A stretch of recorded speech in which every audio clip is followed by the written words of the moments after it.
8年帮宋总赚了650万，他却在我索要报酬那天，将一张损耗单甩在我脸上，要我赔钱。秦浪，秦浪，你偷了我300万的货，今天当着全港口的面，你给我跪下！看看，都看看，这是他经手那批货的损耗单，300万，凭空蒸发了。这份清单上的数字，昨天还是120万，一夜之间翻了将近3倍。宋总要的不是钱，是我的命。别急着毁证据啊，秦浪，你当了8年首席鱼头，我宋某人哪次亏待过你？你就这么报答我的？这单子是假的，大伙儿都听见了，贼喊捉贼！秦浪，你说假的，行，你拿证据，拿不出来，今天这事儿就定了。拿不出来是吧？秦浪，从今天起，渔港没有你的位置了。谁要是敢雇你，就是跟我宋某人过不去。8年，从18岁跟着爷爷上船，到26岁拿下这张证，8年海上的命换来的东西就这么烧了。还有这些破烂儿。手脚不干净的人就该滚出这行。胖子去年偷换宋总船上的柴油，被我发现后没有声张，现在这人笑得最大声。爷爷当年要是识相点儿，也不至于死在海上。秦浪，别学他。宋总替爷爷，这是在试我知不知道当年的事。你捡那玩意儿干什么？都记住了，从今天起，谁给秦浪加油补给靠岸，我宋某人的船就不进他的港。宋总的人扔东西的时候没翻开看过。他们不知道这本破笔记里写了什么。要出海，得先去找艘船。这船至少20年了，但龙骨是老式铆接铁骨，锈得厉害，却还没伤到主梁。只要把锈层打掉，重新做一遍防腐，这船还有救。只要补上裂口，这艘旧铁船还能扛浪。谁？秦浪，你还敢打电话？昨晚群里都炸了，说你偷了宋总300万，你信吗？你找我干嘛？我有条船，缺个轮机。秦浪，你是不是没看群消息？谁上你的船，宋总打断谁的腿。我今年53了，腿断了可就接不回来了。渔港北边旧船坞，你来看一眼再决定。浪哥，在哪儿？港南的出租屋。怎么了？还想上船吗？谁的船？我的。你的船被扣了。我找了条新的。宋总的封杀令你不知道？知道。那你还敢？你来不来？地址发我。浪哥，这船能开吗？先把甲板上的藤壶铲了。小海是被宋总从福利院捡回来的，干了2年最苦的甲板活，1分没有。昨晚敢塞烟过来，回去肯定被人看到了。今天出现在这里，说明已经被踢了。老式铆接铁骨，这龙骨少说有40年了。老式铆接工艺，现在有钱都找不到师傅做。轮机位在船尾，你去看看还能不能装东西进去。秦浪，我问你一句实话，你到底偷没偷那300万？这数字对不上，300万的货按这上面的规格算，最多损耗80万，谁改的？你觉得呢？我去看轮机位。我就这个。林姐，你也来了。浪哥，说实话，这船出了港能撑多久？看修到什么程度。最差呢？能开。能开和能回来是两码事儿。这里，离港口37海里。这是沉船标记。你的声纳经验加上这本笔记里的坐标，够不够找到东西？我需要设备。老毛在船尾找到了一台报废的鱼探仪，你看能不能修？这地方我听老一辈人说过，7几年有条货船在那儿沉了，据说装着整船的黑金爆种苗。水深多少？18米至22米，是潮汐变化。这个深度，如果鱼探旗能修好，我能定位。那咱们是去捞宝？5%的配额，这下全港口的人都是宋总的眼线了。我们连油都加不上，怎么出港？不需要加满油，只需要够启动的量。油从哪儿来？柴油还没完全变质。你昨晚就知道这里面有油？能修，缺一个信号放大器，其他的我能用笔记本代替。你随身带着放大器？干了30年轮机，口袋里永远有配件。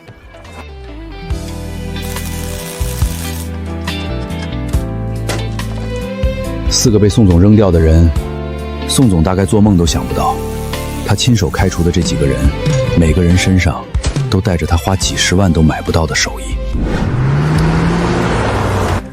秦浪，宋总让我带句话，这2位现在下船跟我走，既往不咎。要是不走，小伙子，你那锤子是啥牌子的？铁柄的容易震手，下次换个橡胶把的。老东西，我看你是活腻了。你回去告诉宋总一句话，你什么意思？这条船上的人都是他不要的，他不要的东西就别再惦记。意思是，你再砸一下，我就把你那锤子喂进海里。铁锤不是来打人的，如果宋总真想动手，不会只派8个人来，他派铁锤来是做给全港口看的。行，秦浪，你硬气，我倒要看看你这条破船能飘多远。他们还会来吗？北风，你要现在走？暗流2小时后到，错过今晚，下一次北风不知道什么时候。风暴要来了，你看那个云。风暴是掩护，全港口的船都不会出海，没人会注意到我们。秦浪，这船还没修完，桅杆是断的，帆用不了，光靠那点柴油进了风暴区够了，现在下船还来得及。30度偏左，2分钟后，好。北向暗流，笔记上写的是真的。这股水流正在把船往外海推，而海面上的风暴刚好把众人的注意力锁在了港口里。浪哥，前面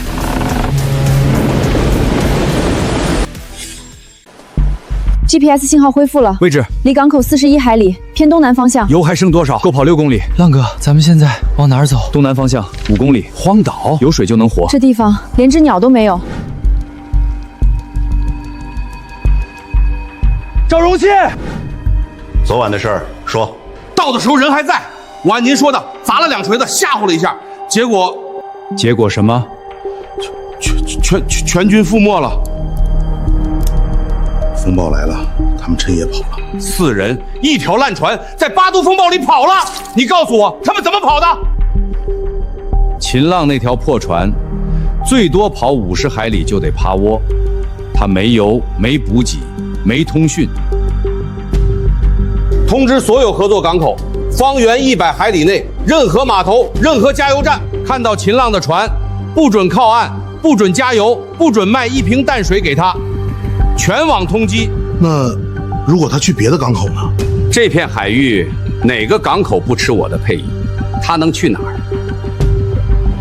秦浪这个人，技术是有的，但技术顶不了饭吃，顶不了油烧。没有补给，他那条船就是一口棺材。3天，最多3天，他要么回来跪着求饶，要么死在海上。水够4人喝3天的，加上海螺和牡蛎，饿不死。但油呢？咱们总不能一辈子待在这块石头上。不需要油，你要靠洋流走。这条洋流每年这时固定经过，方向正好是禁航区边缘。禁航区？你疯了！那地方宋总的巡逻船天天转。巡逻船在禁航区里面转，洋流经过的是边缘。修船，把帆装上。桅杆是断的。够了。密奥第17页写得很清楚，季风洋流达这片礁岛的时间是每年4月中旬的第3个潮汐周期。今天是4月14号，还有2天。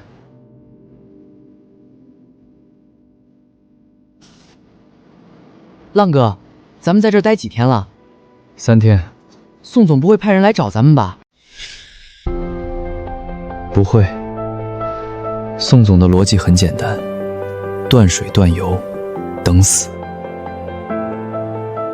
他不会浪费人力来搜一条破船，在他眼里，大海本身就是最好的杀手。这恰恰是他的盲区。他只相信雷达和 GPS， 不相信一本手写的旧笔记能让人在荒岛上活下来。宋总，5天了，没有任何港口报告看到秦浪的船。海上搜过了，派了2条快艇，沿着港口外围转了3圈，什么都没有。 5天，没油没水，要么沉了，要么死在哪个礁石上了。撤了吧。一个死人不值得我再花油钱。等等，把封杀令再维持1个月，万一那小子命硬爬回来了，我不想看到任何人敢接他。明白。秦浪应该已经死了。5天，没有任何现代化设备，没有补给，在这片海域就是死路一条。但那本笔记，秦浪的爷爷当年确实是这片海域最厉害的老渔民。如果笔记里真有什么东西，不可能，一本发霉的破本子能有什么用？洋流到了，半小时后最强，时速6节，不烧一滴油。6节，我干了30年船，头一回见这种事儿。 6节，靠洋流和风帆，跑出了小型鱼池的巡航速度。秦浪那本笔记里到底还藏着多少东西？浪哥，前方12海里有信号。什么信号 ？AIS 船舶自动识别系统，2个点在固定位置来回移动。巡逻船，禁航区的巡逻船，那是宋总的人。巡逻船吃水多深？宋总那几条快艇吃水至少1.5米，加上安全鱼量，2米以下的水域他们不敢进。我们吃水多少？不到1米。 那2条巡逻船之间的间距大概3海里，我们从礁石带穿过去的话，刚好是他们的雷达盲区。宋总巡逻船装的是标准商用雷达，探测范围广，但有一个致命缺陷：礁石带的金属杂波太多，贴着浪面走的 DI 铁壳小船很容易被系统当成固定反射点过滤掉。 1.2米，1米80公分。他们没发现我们，浪哥，这里是禁航区边缘。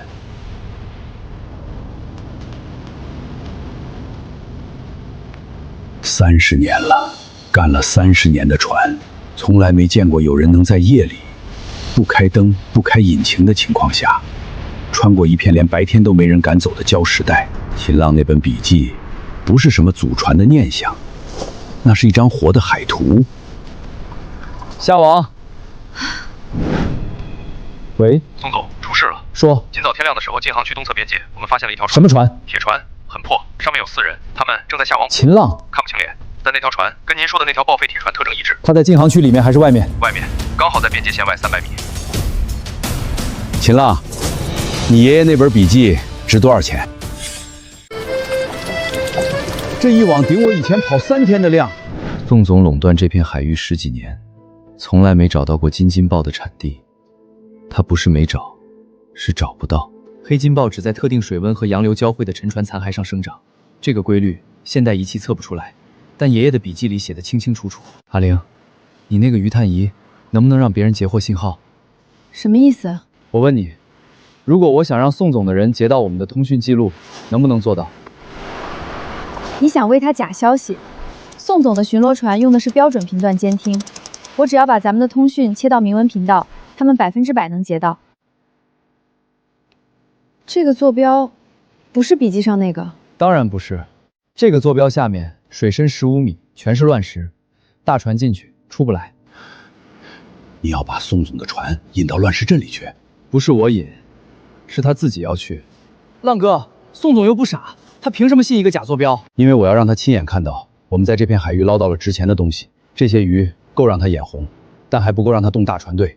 新金豹才够。可你手里没有新金豹啊！这是真的？爷爷留下的标本，死壳不值钱，但拍个照片发出去，没人分得清死活。你要在明文频道里发一段通讯，内容是我们发现了黑金豹的产品上那个假坐标。宋总截到以后，一定会派船去抢。他不会只拍1、2条，黑金豹的利润够他出动整个船队。秦浪。 这事儿有个问题，宋总的船队里有经验丰富的老船长，到了那个坐标一看水深不对，会不会立刻撤？不会，为什么？因为那片乱石阵的入口水深20米，看起来完全正常。问题出在里面，越往深处走，水下礁石越密，而且分布规则。等大船发现不对的时候，已经被礁石卡住了。爷爷的笔记第20页专门标注过这片区域，入口宽，内部窄，大潮时水面平静，水下暗礁如崖，切勿驶入。宋总的船吃水深，船体宽，进去容易，出来难。阿玲，今晚8点切明文频道。宋总，截到了，确认是秦浪那条船发出来的，频度对得上，而且黑金豹这一个老东西的笔记里果然有这个。200克，按市价算，少说值300万，300万。坐标在哪儿？晋杭区西北方向30海里。要不要派人先去探一下？探什么探？秦浪明天一早就要下采集，我派一条船去探路，等探完了他早捞干净了。通知船队，今晚12点全部出港，6条船全去那个坐标。天亮之前到，把那片海域围死。秦浪那破铁船看到了直接截6条都去。那港口这边？港口有什么好守的？秦浪人都在外面，他还能飞回来不成？秦浪，你以为躲在晋杭区边上捞几条鱼就算赢了？黑金豹的产地才是真正的金矿，你找到了，但你守不住。你那条破船连我一条快艇都撞不过。去了，6条全去了。走，去哪儿？去真正的地方。浪哥，宋总的船到那个假坐标大概要多久？按他们的船速，1个半小时。然后呢？然后他们会花至少2个小时在乱石阵里打转，等发现不对想撤的时候，潮水已经开始退了。退潮，乱石阵里的水位会下降，大船吃水深，退潮一降，搁浅。6条船全搁在里面，不一定全部，但至少3到4条跑不掉。到了，就是这里。秦浪，这气瓶我没法保证质量，15分钟是极限，你必须。够了。怎么样？我干了30年，30年。这是啥？看着跟普通鲍鱼也没多大区别。你知道这一颗值多少钱吗？2万，1颗活体。下面有多少？目测，整条仁川的鲍鱼至少300-400克以上。而宋总现在正带着他的6条大船，在30海里外的乱石阵里搁浅。浪哥，宋总那边出事了。说，我截到他们的通讯，6条船进了那个坐标区域以后，有4条报告螺旋桨被礁石缠住，动不了，还有1条船底破了个洞，正在进水。5条，6条里废了5条，4条卡住，1条进水。那条没进去的，应该铁锤的船。你爷爷要是还活着，看到今天这场面，得乐死啊！会让他疯，一个疯了的人，才会更大的错。收东西，回礁岛。不多捞几颗吗？下面还有300。不急，这些鲍鱼长在沉船上，跑不了。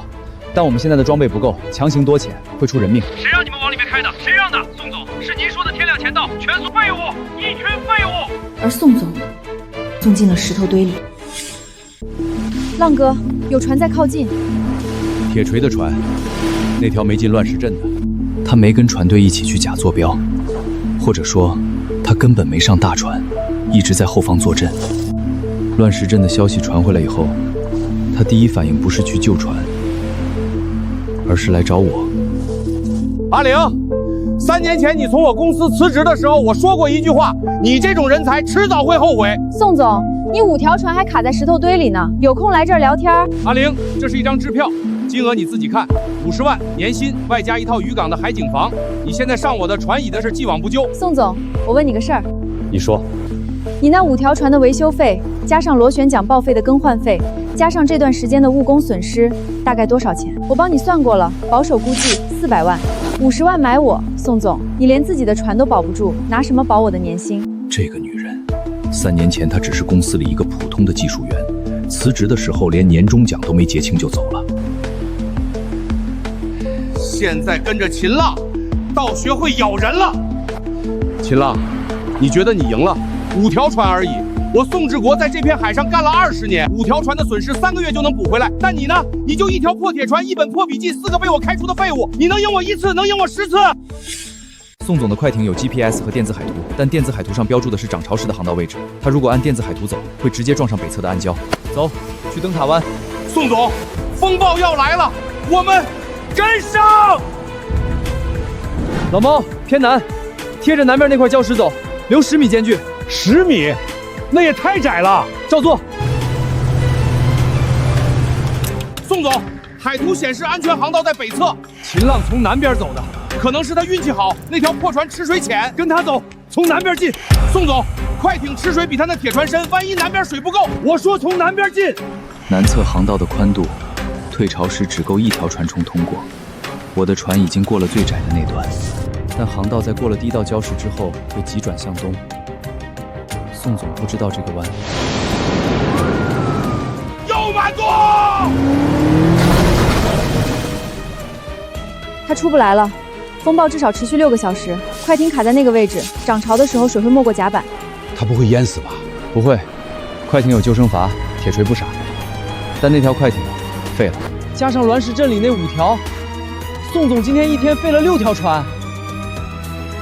秦浪，我忽然想起一件旧事，你爷爷以前有个徒弟姓陆，后来出海死了。老一辈人都这么传，真假没人说得清。刚才看见这个钥匙标记，我才想起来。秦浪，那是什么？这条路线完全是贴着悬崖的边缘在走，离崖壁最近的时候不到30米，稍微偏一点儿就是粉身碎骨。但秦浪的舵稳的7秒，浪和浪之间的间隔是7秒。第一个浪过去之后，有3秒的窗口期，船身会短暂回到水平。在这3秒里，把舵打过去，切入下一个浪的杠的侧面，用船身的角度卸掉冲击力。爷爷管这个叫骑浪，不是硬扛，是顺着浪的节奏走。怎么可能？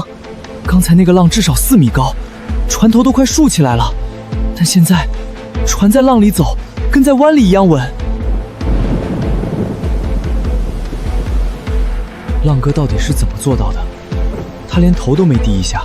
前方800米，发现目标，3条船，2条还在原位，1条已经侧翻。湾流死角，笔记上说的没错，东侧的浪确实小很多，只有2米左右，但水流很乱，漩涡一个接一个，人掉进去，救生衣能保命，但游不动，只会被漩涡拖着转圈，体温流失，最多撑40分钟。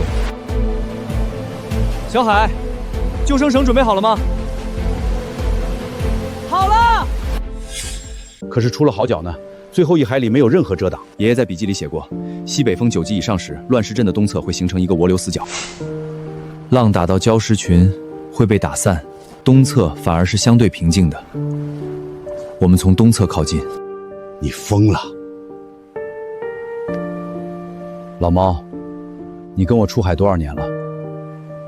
那3条船上有个人叫周大海，以前在码头帮过我搬货，还有个叫胖子的轮机工，他老婆上个月刚生了孩子。调帆吧，你留在湾里，留在湾里，安全。等风暴过去，等风暴过去，等他们回来。如果他们能回来的话，我去，我也去。那就把救生绳准备好，6根，每根20米。好，抓紧缆绳，松手就喂鱼。折射区，出湾口往东偏南30度，200米范围内，浪高不超过3米。笔记上写的。方向对了，贴着海岸线走，前方1.5海里有个峡角。进去看看。潮汐窗口太短，退潮最低点只维持40分钟。现在进去，万一涨潮堵住出口，人就闷在里面了。这个位置记住就行，等下次退逃，带够装备再来。现在最要紧的事不是这个。浪哥，你过来看一下，乱石镇那边，宋总的5条船里有3条发出了 SOS， 其中1条已经倾斜超过30度，船员在弃船。那不管咱们的事儿吧。乱石镇距离灯塔湾4海里。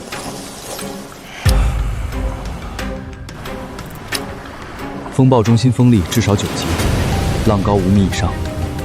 正常人不会在这种天气出港，但那3条船上至少有40个船员。秦浪，你不会想，2个小时，在9级风暴里，1条倾斜30度船撑不住。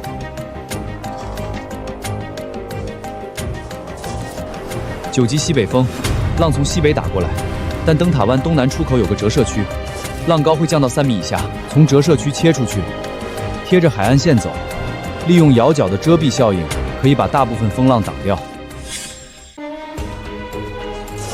秦浪，你为什么救我们？你老婆上个月生了吧？男孩女孩？女孩。铁锤，秦浪的船是不是往乱石镇去了？他可能是去救人。不可能，不可能！浪哥，那条船上还有人没下来，跳下来！水里有救生绳，那是秦浪的船。宋总说过不准跟他。船都要沉了，你还管宋总说什么？跳！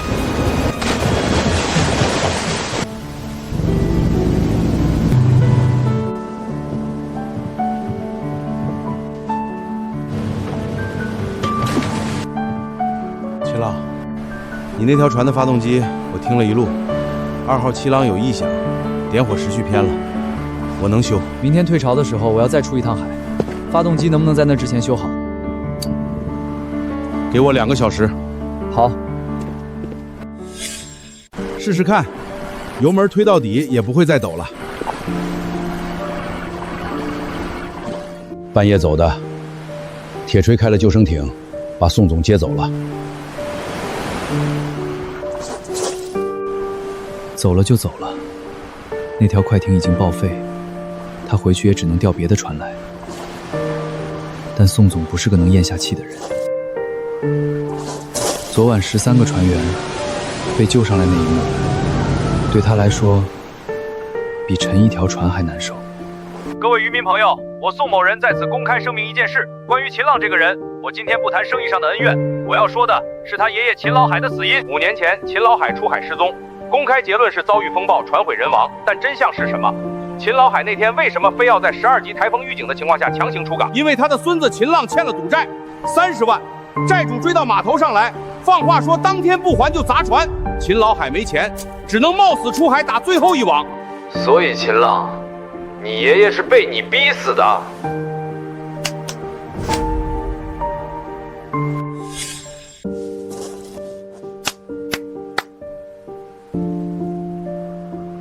阿玲，公开频道能回话吗？能。打开。宋总，你说完了？秦浪，你有什么话说？全港口的人都在听。第一件，我爷爷那天出海不是因为赌债，我这辈子没赌过1分钱。这个谣言是你手下铁锤5年前在码头散播的，当时付了2条烟的好处费给鱼市场的王麻子。王麻子去年喝醉了酒，自己把这事说漏了嘴。第二件事儿，我爷爷那天为什么在台风天出海？原因很简单，他不是去打鱼，他是去取东西。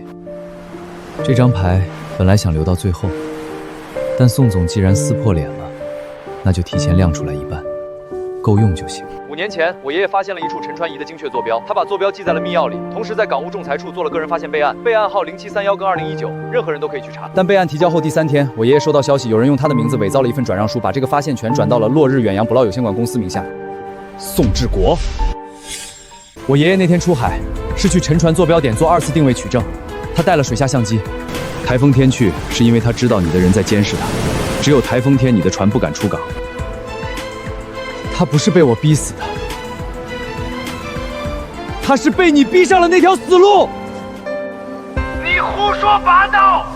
那份转让书是秦老海自愿。转让书上的签名是打印体，我爷爷一辈子只会写毛笔字。关了吧。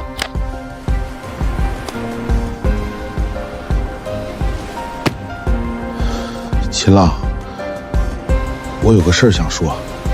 宋总公司的船队调度系统，所有航行记录我都有备份，包括过去3年他在禁捕区的出入记录。不是为了表忠心，是那些记录里面有2条船的航线，经过你爷爷备案的那个沉船坐标，时间是5年前，备案转让之后第2周。他去过那坐标，但沉船还在底，他没有能力打捞。而现在，那个坐标在我手上。秦浪，现在什么打算？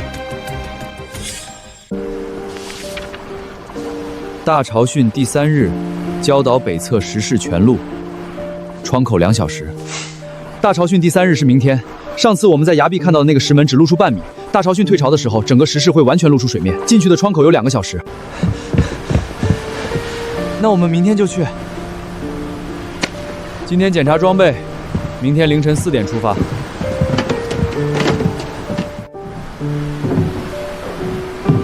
刘胖子1个就够了，其他人回去，爱跟宋总说什么就说什么。放人回去，等于把灯塔湾的位置暴露给宋总。秦浪不是不知道这一点，但他还是这么做了。宋总一定会来，放人回去就是告诉他我不怕你来，石室里有什么，爷爷没在笔记里写明，但那个坐标和港务仲裁处的备案编号对得上。爷爷当年拼了命要去取的东西，就在那里面。码头上有人在传，宋总今天调了3条船过来，全是大马力的钢壳拖网船，最快的那条时速28节。大潮汛退潮的时候，浅滩会露出一大片礁石平台，小艇也过不来。唯一的通道在礁岛东北角，宽度不超过6米。他不知道通道，但他会在外围堵你，等你出来的时候截。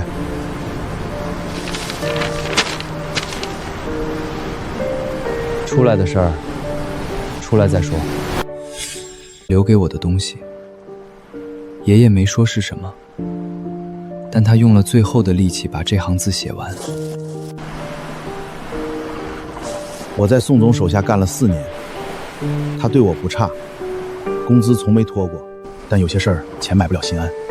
他让我把船队的定位系统做了手脚，在进补区活动的时候自动关闭 GPS 记录，我照做了，4年做了不下20次。昨天在水里泡着的时候，我就在想，宋总的救援船在哪里？他的指挥艇就卡在湾口4海里的距离，他连一条救生绳都没往这边扔。倒是你，9级风暴，开着一条破铁船就来了。你女儿叫什么？刘念安。名字不错，明天4点别迟到。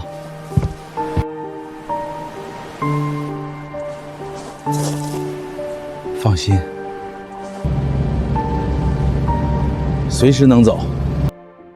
秦浪东北方向3个点儿来了，比预想的快了40分钟。放回去的那些人，果然把灯塔湾的方位卖了。但宋总不该这么快就找到礁岛，除非他连夜出发，沿着我们的航线追过来。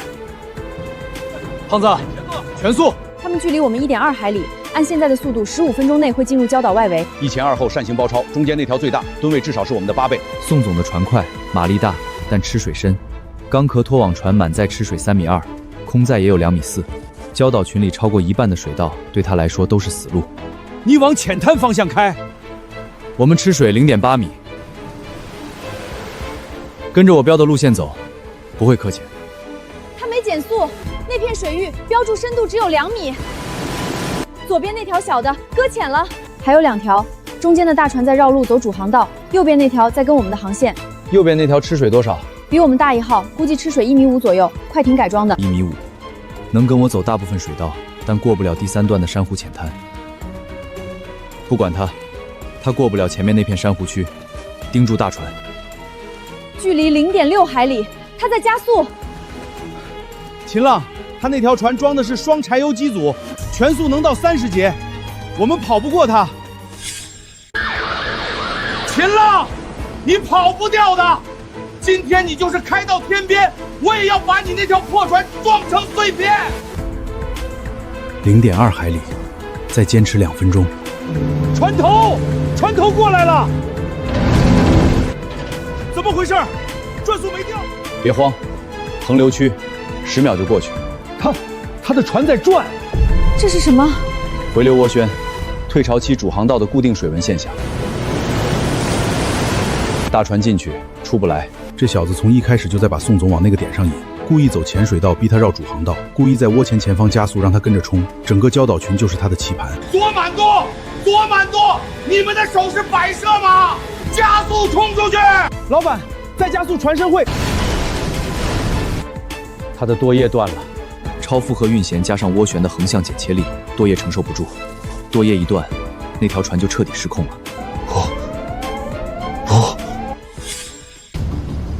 秦浪，你拿走了什么？我看到了，石室那个铁盒子的印子还在墙上，你拿走了什么？他怎么知道石室的位置？他不知道，但礁石平台退潮后，石室入口是露出来的，他只要沿着平台走就能看见。墙上全是。爷爷在石室墙壁上刻了20年的东西：潮汐规律、洋流走向、鱼群迁徙路线、礁石分布，整面墙都是。那他一辈子的航海经验，刻在石头上，风吹不走，水泡不烂。宋总以为那里面藏着金子，藏着沉船的打捞权，藏着能让他一夜暴富的东西。他他找到了满墙的宝藏，但他一句都看不懂。宋总，秦浪，你把东西还给我！那个备案号是我的，沉船坐标是我的。你的？秦老海当年是我的人，他发现的东西就是我公司的资产。宋总，你现在站的那个石室，涨潮的时候水位会到天花板。我的意思是，你现在应该往外走，而不是在里面找东西。秦浪在提醒他，那个把他逼到绝路上的人，他居然在提醒他。墙上这些是什么？我爷爷的航海笔记。笔记？就这？没有坐标，没有坐标在我手里。秦浪，你跟你爷爷一样，一辈子守着一堆破烂当宝贝。你知道那个沉船值多少钱吗？3个亿，3个亿！你爷爷找到了，不去打捞，刻在墙上当日记写。你有12条船，有雷达，有声呐，有卫星定位。5年了，你连入口朝哪个方向都没摸到。我爷爷一条铁船，一支笔，全找到了。你抢了我爷爷的备案号，抢了他的名声，把他从港口赶出去，但你抢不走他脑子里的东西。他不是在报仇，他是在陈述事实。秦浪，水在涨，往外走，石室入口朝东，你面对刻字的墙壁，右手边就是出口。出口，水已经封住了，我出不去。他被困住了。石室入口比内部地面低半米，涨潮的时候，入口会先被淹没，形成一个水封。人要出去，得潜水通过那半米的水封段。对会游泳的人来说不难。你听着，我告诉你怎么操作。宋总，听我说，入口处的水封不到1米长，你憋一口气，贴着地面游过去就行。外面礁石平台的水位还不高，出去就安全了。信号在衰减，石室的岩壁太厚，水位一上来，无线电波穿透不了。宋总，潜下去，往东游，1米就到外面。他会出来吗？石室天花板离地面3米，就算入口被水封住，里面的空气够他撑2个小时以上。2个小时后潮水到顶，但石室顶部有天然的气穴，爷爷在笔记里标注过。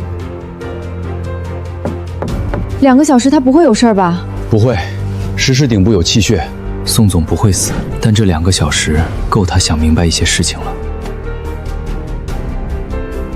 胖子，靠3号泊位。3号泊位是宋总公司的专用位，以前是。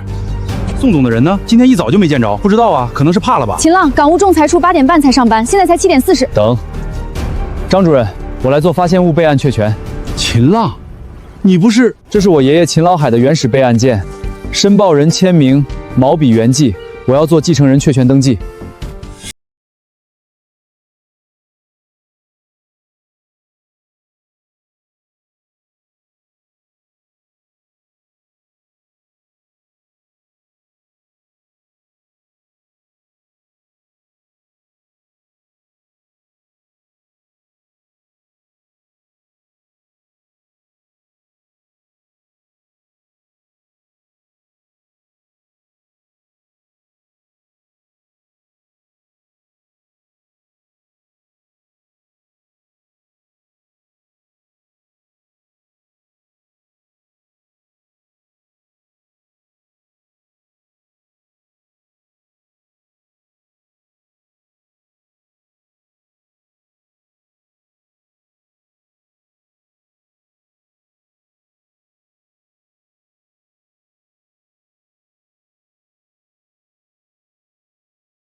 亲了。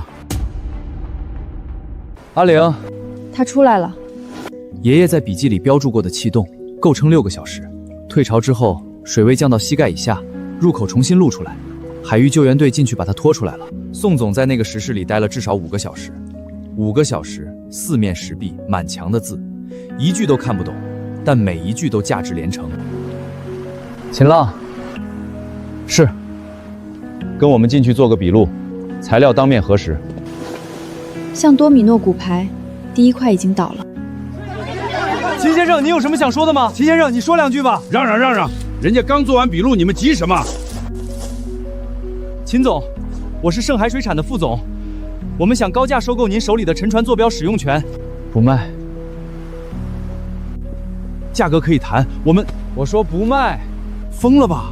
盛海水产那可是上市公司，刚才那个远洋集团的开口就喊合作，搁以前宋总都得客客气气陪着笑脸。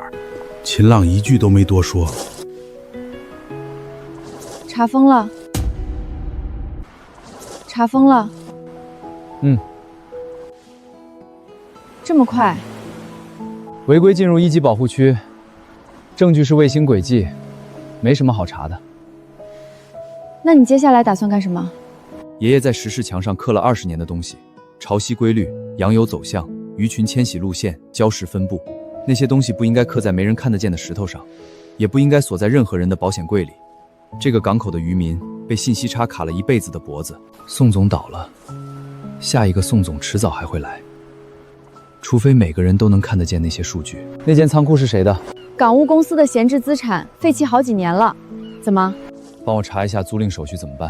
你想干嘛？开个导航站。什么导航站？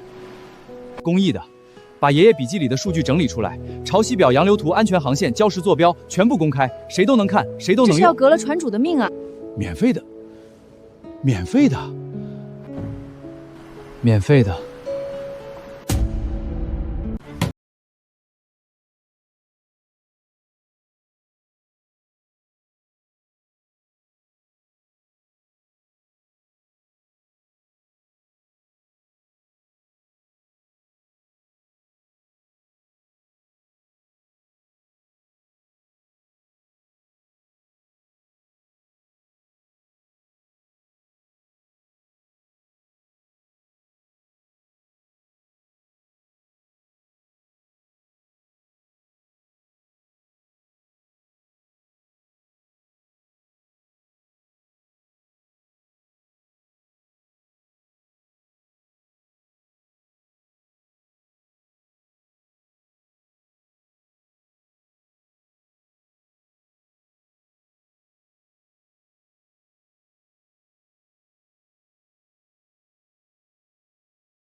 谁在魔鬼礁里？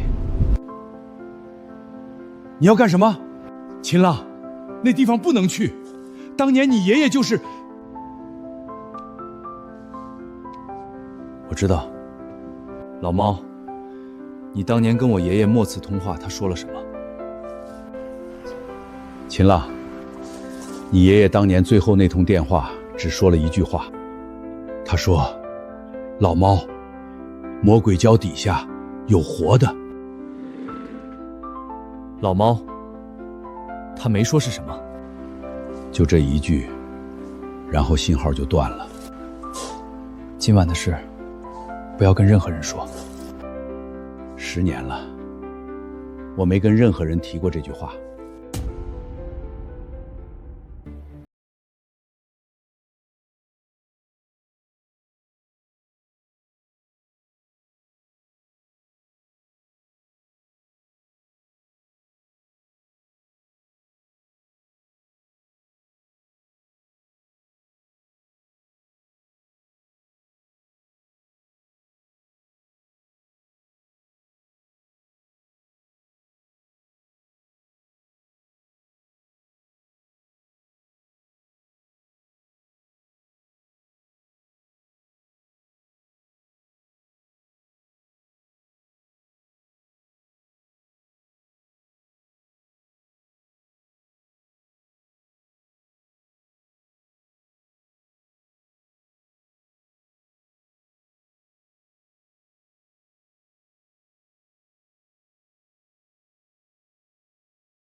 明天早上，让胖子把声纳设备检修一遍。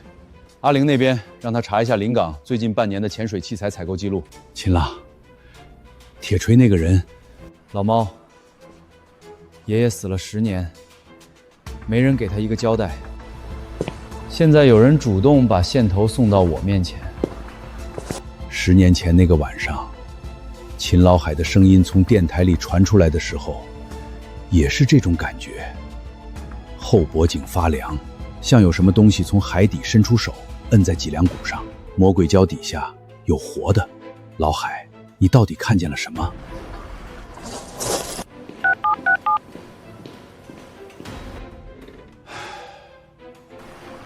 哎，怎么不接电话？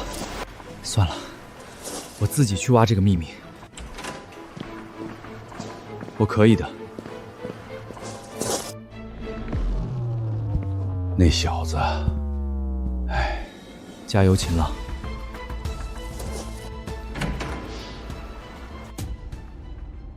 查到了，临港过去3个月有2家5金店进了一批深水密封件，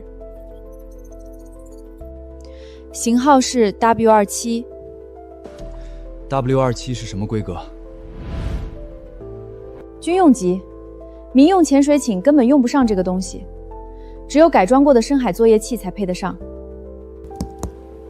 采购工呢？2家店的提货单都是同一个名字，叫陈大宽。我查了一下，这人3年前就注销了户口，身份证是假的。铁锤用一个死人的身份买装备，买的还是改装潜水器的零件。宋总倒台的时候，海域救队查封了12台潜水器，但宋总名下登记的是15台。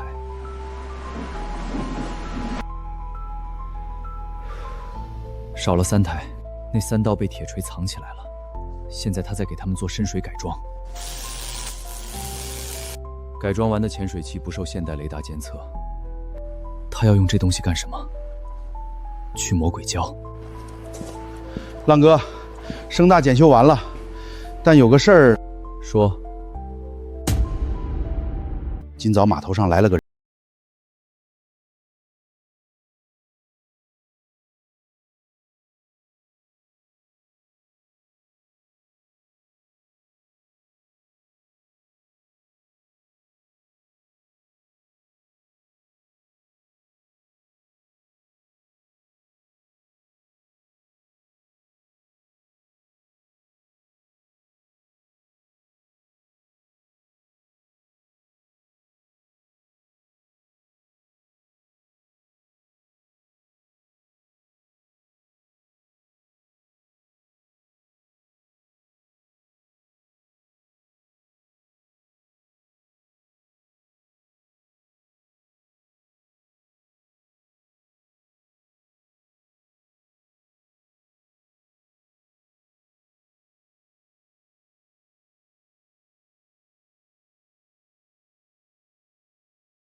通信是刺探。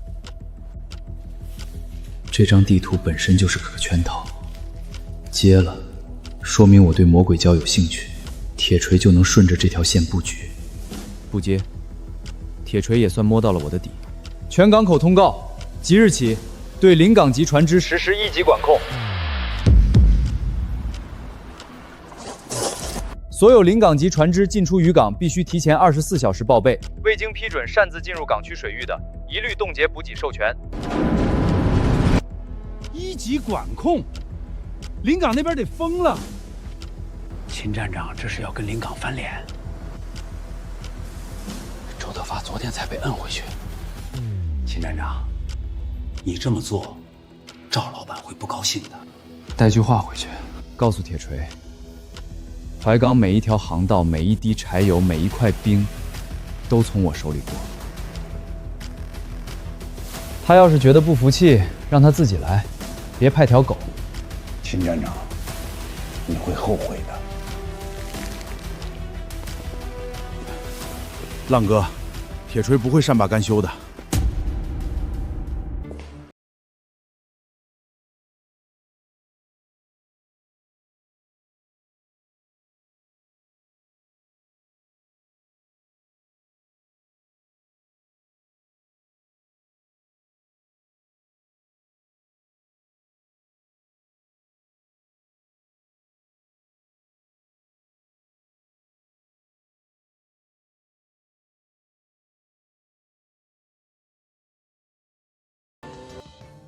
6个月前，秦浪还是整个港口最落魄的人。宋总当众撕碎秦浪的合同，把秦浪的东西扔进海里的时候，码头上几百号人看着，没一个人伸手。现在同一个码头，秦浪一句话，整个港口的闸门说关就关。我有时候觉得不真实，但看着秦浪那张脸，又觉得理所当然。这个人从头到尾就没慌过，被踩在泥里的时候没慌，坐在主控台上俯瞰全港口的时候也没慌。浪哥，水下有目标，3个正在靠近你。秦浪，有情况。多远？最近的一个800米，另外2个在你左后方1200。速度6节，匀速接近，标准的3角包抄阵型。秦浪，你再往10厘米开。对，那片区域声大信号会被岩壁反射，我这边会丢失你的精确定位。我知道，他们也会丢。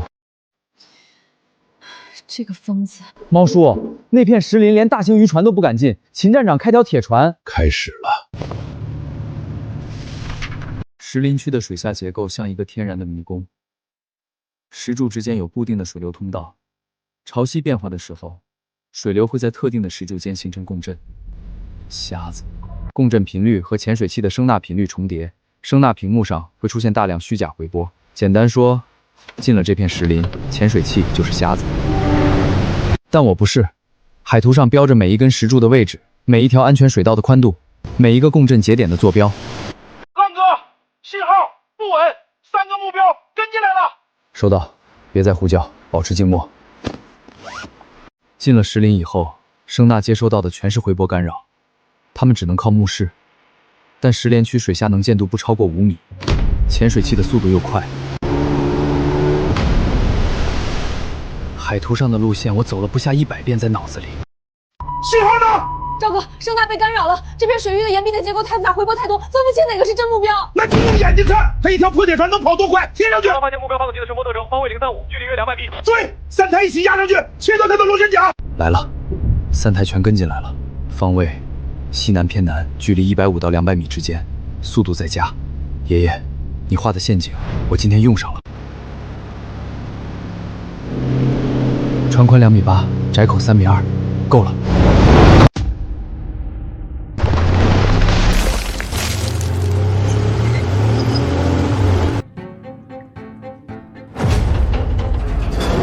赵哥，3号撞上石柱了，左侧推进器报废，舱体进水。什么？2号也撞了，声呐完全失灵，前方能见度为0，停，看不见。全部停下来，浮上去。赵哥，这个深度上浮需要减压，直接上浮。老子说浮上去就浮上去。出不去了。铁锤，你现在的位置叫瓮口。退潮以后水位会下降6米，你那台潜水器的吃水深度是4.5米，再过40分钟，你连舱门都打不开。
人在哪儿？救援快艇上，正往港口送。秦浪，你别得意，有些事儿你永远查不到。你是谁？我叫周德海，你爷爷末次出海，我是他的副手。周德海，这个名字在爷爷的航海日志里出现过。最后一篇日志的落款日期是12年前的3月17号，里面写着：明日出航，德海随行。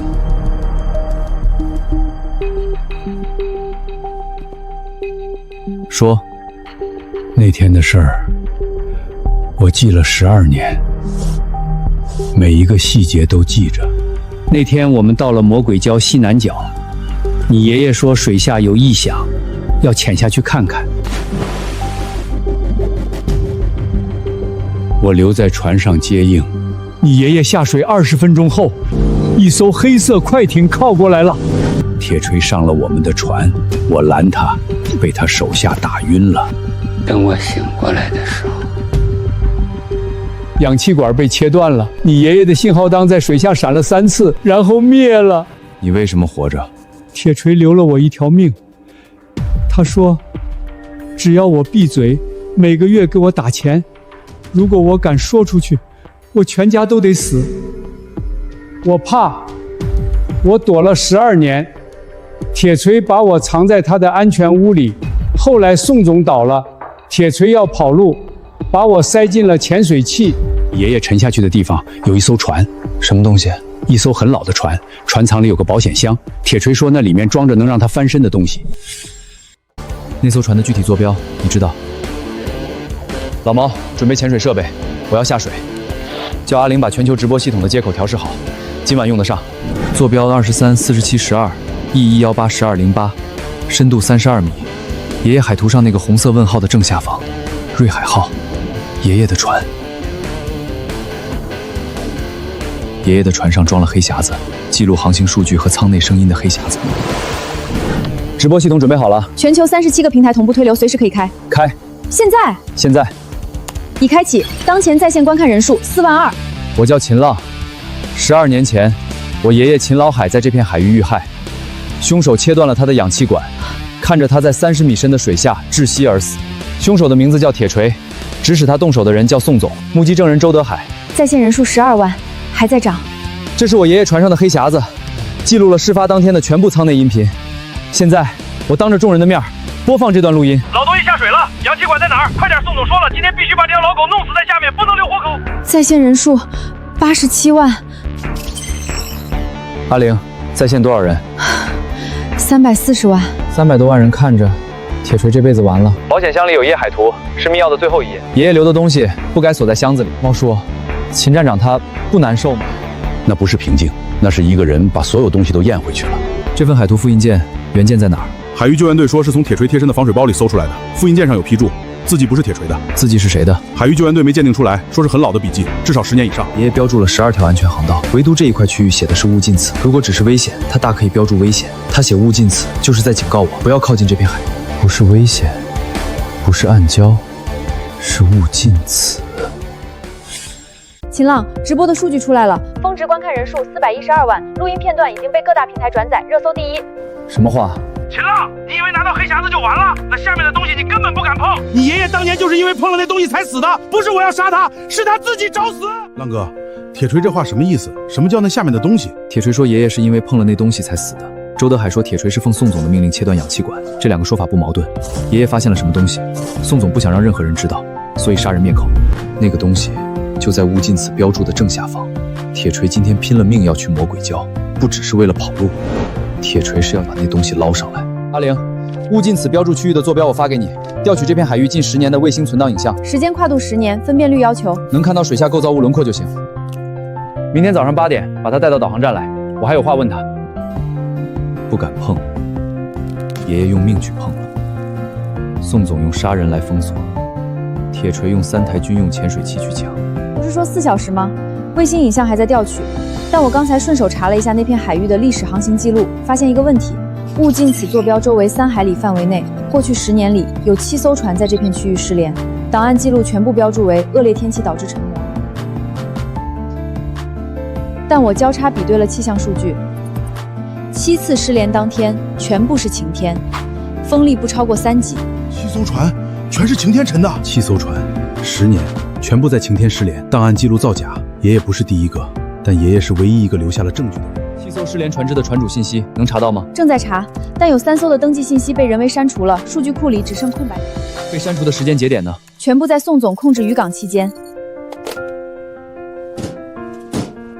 证据我已经提交海域救援队，从今天起，这片海域再没有任何人能被无声无息地杀死。但那个东西还在水下，守着它的人，或者说靠它获利的人，不可能只有这2个。明天的事儿，第一，问周德海爷爷当年潜下去之后到底看见了什么；第二，等卫星影像出来，确认水下构造物的形状和规模；第三，查清楚那7艘船到底是被谁弄沉的。6个月前，这小子还是个被全港口封杀的弃子，现在他站在这里，要去掀一个比宋总更深的盖子。秦浪的爷爷当年就是因为掀了这个盖子才死的，我真怕他重蹈覆辙。什么附件？一张照片，拍的是一艘船的船底，船底和这个金属豪牌上刻你爷爷海图上物镜子旁边标注的编号完全一致。发件人呢？查不到。用的是一次性加密邮箱 ，IP 跳了6个国家，但邮件的发送时间是在你按下黑匣子播放键之后的47秒。但有一件事确定了，水下那个东西不只是宋总和铁锤知道，还有第三方。把那张照片存下来，明天我要亲自下去看看那个编号对应的东西到底是什么。宋总进了监狱，铁锤今晚被抓，但水下的工程还在继续，说明真正的主人既不是宋总，也不是铁锤，这些人只是看门狗。阿玲，那封匿名邮件的加密方式，你能反向追踪吗？什么型号？能查到买家？爷爷买过这款水下摄影机，那张照片拍船底编号的那张照片，那这张照片在谁手里存了12年？今天又是谁把它发过来的？老猫啊，干是什么？这个人叫什么？不知道。他走的时间呢4点半左右。陆远洋，爷爷的非正式徒弟，他选择在今晚把照片送了回来，因为铁锤倒了，宋总倒了，挡在真相前面的2道墙塌了。你比照片上高了1个头，你故意留的尾巴 ，EXF 信息没删干净，设备型号留着，购买记录一查就到。你想让我找到你？秦老海教出来的，有话进去说。陆远洋，猫哥，13年没见，老猫，出去。说吧，你回来干什么？你昨晚的直播我看了，黑匣子的事儿做得漂亮，但你只解决了表面。我知道，水下还有东西，金属结构体，编号 TH0973，12年间持续扩建，吞掉7艘船。我爷爷死在那儿。这里面是你爷爷那台水下摄影机拍的全部素材，不只是那张船底照片，还有水下结构体的完整影像，12年前的样子。你保管了12年。你爷爷说，如果他出了事儿，这些东西就是唯一的保命符。保谁的命？你的。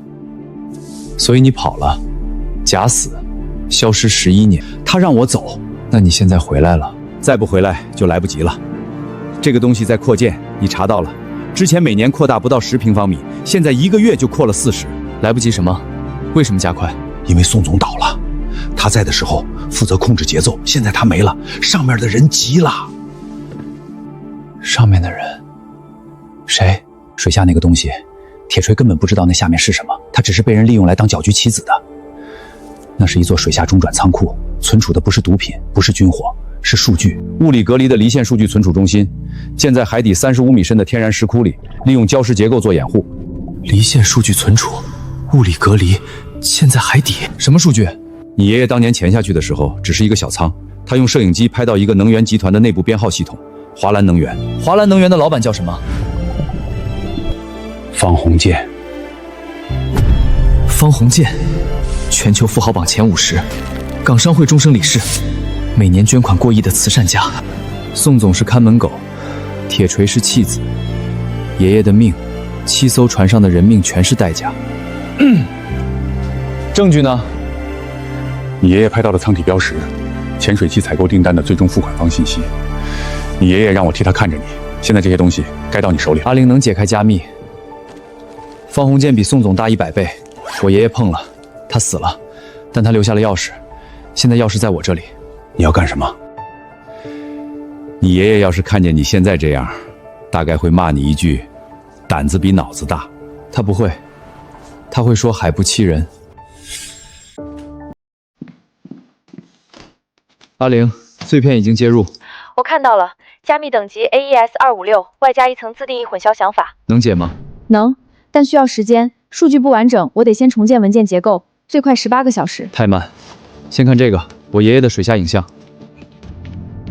验收合格，第3期，12年前就已经是第3期了，意味着在那之前还有第1期、第2期。爷爷右手腕上有一道疤，小时候被烂绳勒的，这是爷爷末次触碰这台摄影机的画面。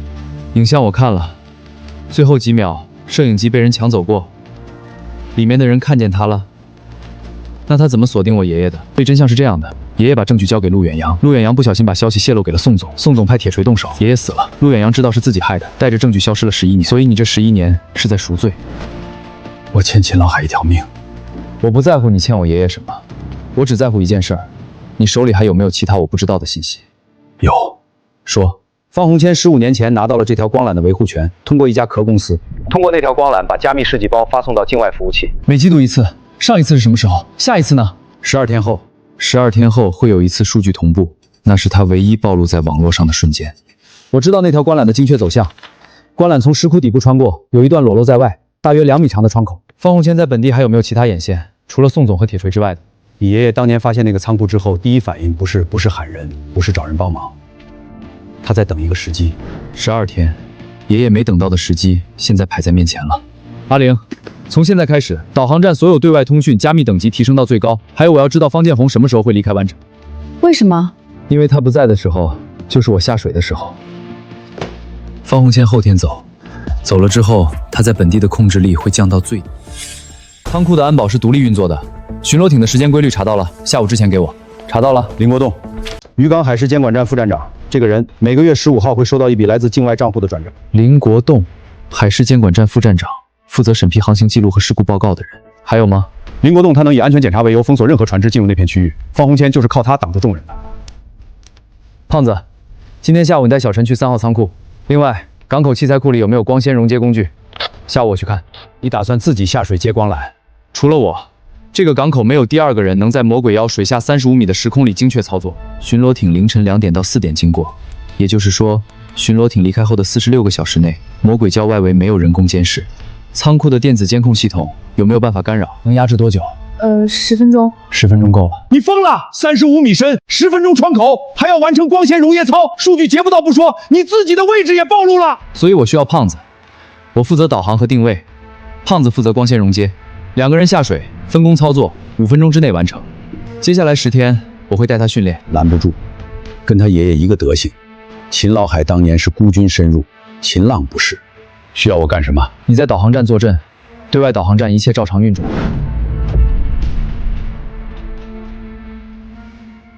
散了，明天开始准备。浪哥，回来。重来，你再用力握刀，水下浮力会抵消一部分重力，你的力度要比水上轻3成。重来，继续，剥皮。浪哥，这比在岸上难10倍。41分钟，目标是5分钟以内。明天继续。再来一次。浪哥，我觉得我这辈子的光纤都在这1周接完了。后天实战，深度35米，水温更低，能见度更差。你的手会比现在僵至少2成，所以今晚再练3组。不等传输了，计划变了。我不截传传输中的数据，我直接进仓库。秦浪，你说什么？硬盘碎片的解密进度到多少了？3天。3天太久。方鸿渐在星洲港只待4天，他回来之前，我必须拿到完整数据，所以监控压制的10分钟不能浪费在外面。我要在10分钟之内完成下潜、到达舱门、破解电子锁、进入、取出硬盘、撤离。破解电子锁需要多少时间？3分钟。3分钟。进入舱内找到硬盘，陆远芳说硬盘架在舱门正对面的墙上，不需要找。取出硬盘30秒，撤离加上浮4分钟，没有任何容错空间，所以每一步都不能出错。阿玲，你信不信我？信。最后确认一遍， 3点40分到达卫星信号压制，从这一刻开始计时10分钟。我和胖子同时入水。你的任务是在光缆裸露点完成接入，不管仓库里发生什么，你只管接光伞，接完之后立刻上浮，不要等我。明白。如果我4点05分还没有浮出水面，你立刻通知联合调查组，把今晚所有的证据全部移交，然后联系公共媒体，把方红简的名字公开。听明白了？听明白了。你在岸上用望远镜盯着魔鬼礁方向，任何异常灯光或船只靠近，第一时间通知老猫。还有问题吗？那就准备出发。怕吗？怕。正常。切。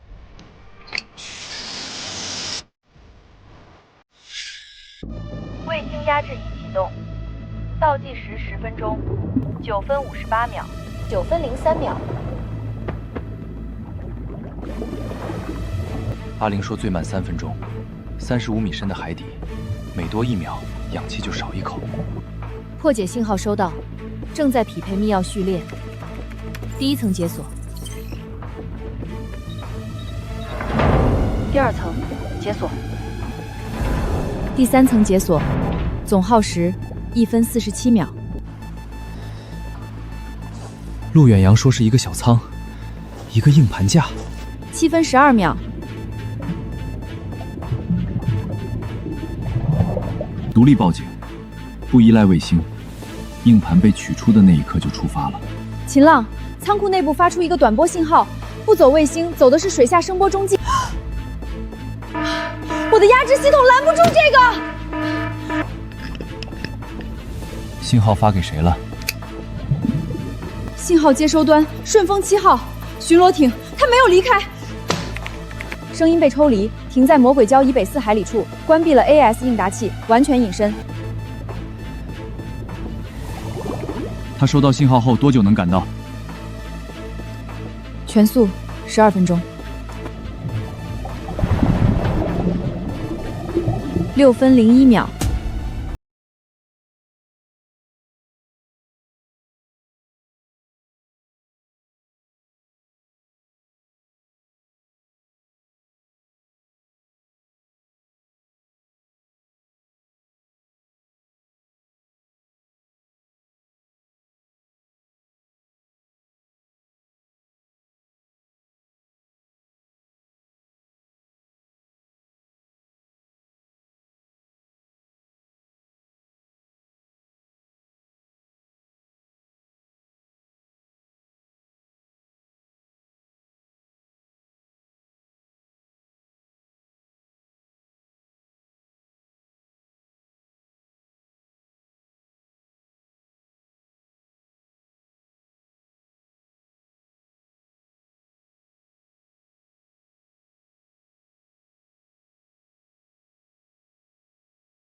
老猫，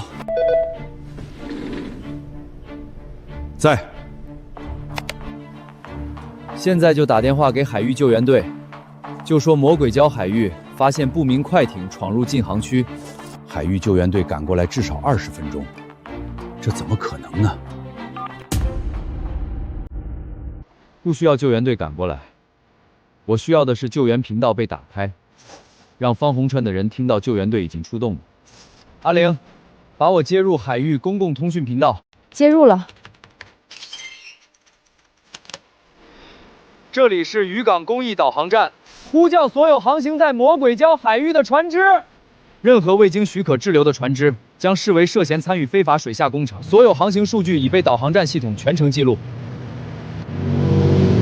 跑了，就这么跑了？跑了就对了。方红旗的人不怕打架，他们怕的是被记录。导航站的监控系统覆盖了这片海域的所有电子信号，他们的船只编号、通讯内容、航行轨迹，全部在阿灵的服务器里。方芊芊花了15年把自己藏在水下，他最不能承受的就是被拉到水面上。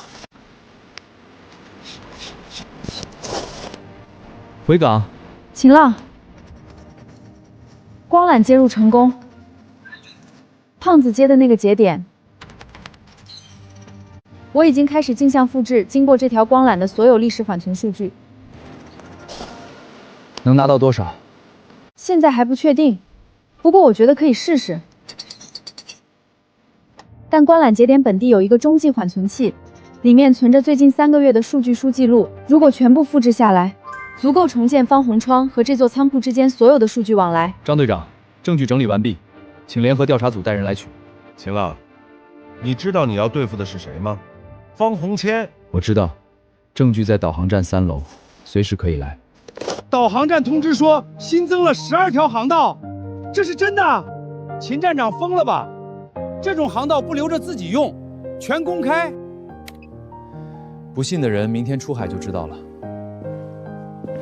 秦浪，新航道发布后1小时内，已有47艘船申请了航行计划。导航系统全部自动批准，全部实时引导中。爷爷，我做到了。